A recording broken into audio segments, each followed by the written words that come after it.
Hey, good morning, it's Antti, and today I'm gonna share you my most used composite image technique. Period.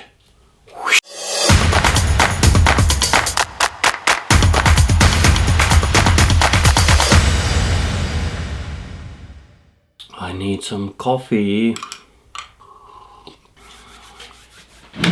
So, good morning.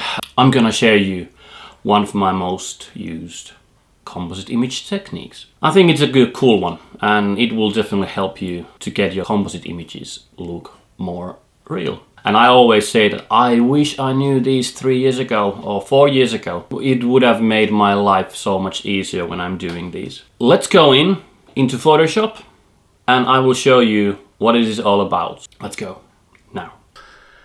So the tutorial is how to match three different pictures together with the matching tones. This is sometimes in the pictures I can clearly see that the tones are not matching when you're doing composite images. You are having some other frame has been shot with studio flashes, and you have an outside shot, setting sun, really warm tones, and you have a cold tone studio shot.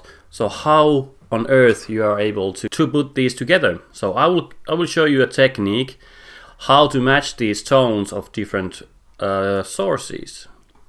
So here I have two different frames. So here's the shot. It was shot with a flash outside later in the evening, so you can see it's a really colder tones. And here I have a background. It's just this kind of a desert scene that I need to match these images together. So I've already cut out the elements so you'll see better. So how to match these? For some, this might look okay, but for me, I need to match the tones, and just by looking this image, I would definitely see that this color, this guy and everything here should be slightly warmer, but how much and what need to be changed? So I will give you a hint how you are able to see better what needs to be changed. So the technique starts by creating a neutral gray layer on top of the images that you need to match. So I'm gonna make a blank layer, fill that, shift backspace gives me a fill dialog, contents 50% gray, okay. And that layer goes into luminosity. And what this gives me is a color map of what is visible. So I cannot see clearly what's going on in the image, so I'm always putting a hue saturation, like a help layer, just oversaturated the whole image, so I can see better what goes with my image. So now, I need to change this image, the guy. I'm gonna blend it to the background. So I'm gonna use selective color on top of that, put a clipping mask just to affect that layer, and I will start tweaking the colors. So what needs to be done is to kind of try to blend these two images together, and usually I will start from neutrals because there's a lot of information anyways in the neutrals. So you will start neutrals and try to kind of just by looking at the image blend these images together. So I will need to kind of and you can do a bigger movements to see, okay, I think that will be a right direction, but I think it will need definitely more yellow. How much? It depends.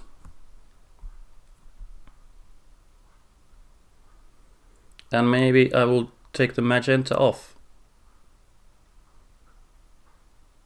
Can you see how it will start to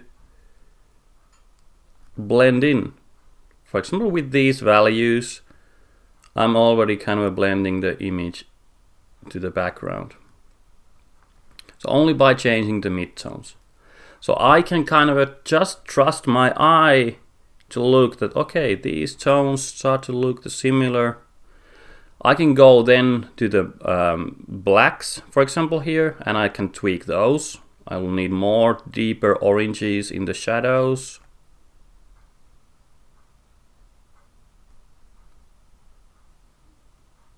Maybe something like that.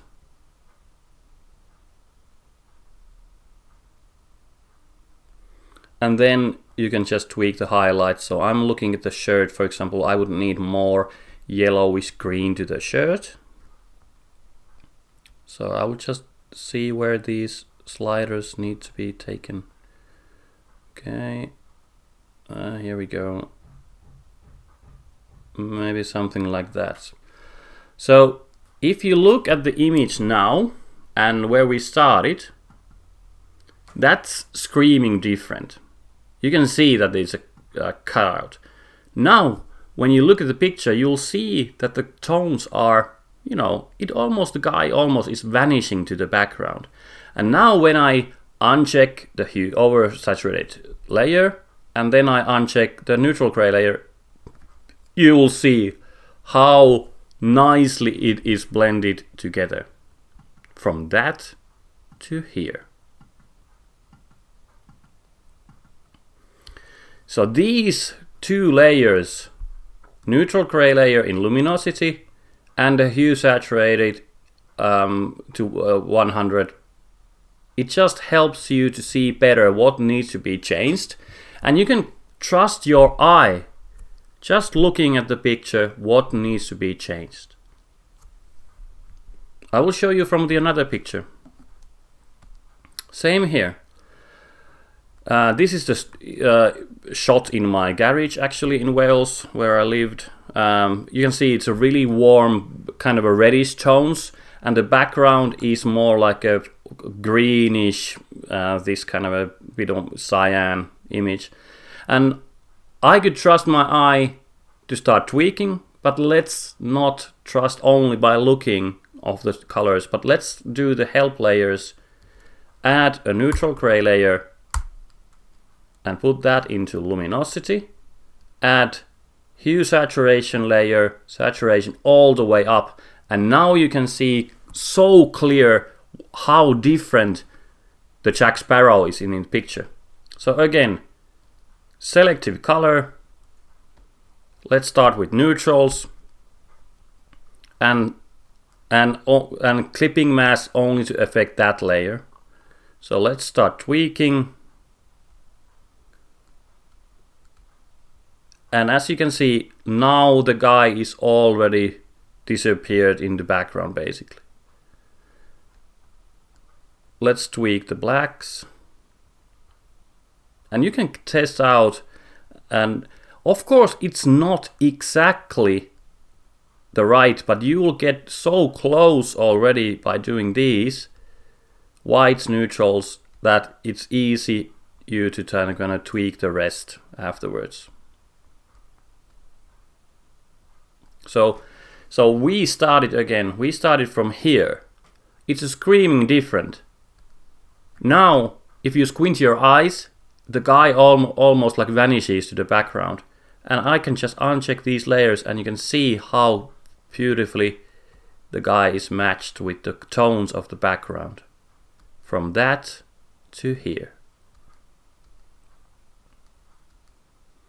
So that's about it. So neutral gray layer in luminosity, oversaturated layer to help you see better, and then just rely on looking on the image and try to blend those images together, and I think you will do magical stuff with your images after you have learned this technique.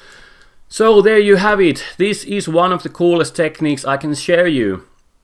It will help you to create so much more believable composite images when you are not relying on your gut instinct where what needs to be changed in your images. You can just rely and you can just see two pictures blending nicely together, and then you just uncheck those layers and you'll see the magic happen before your eyes.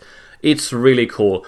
If you like this tutorial, put a thumbs up, comment, write a comment. I will need your feedback if you like these tutorials, and subscribe my channel definitely if you want me to do this more, so I will know that you are there and I can count on you to give me more information what you want to see from my work. So let's have a great day.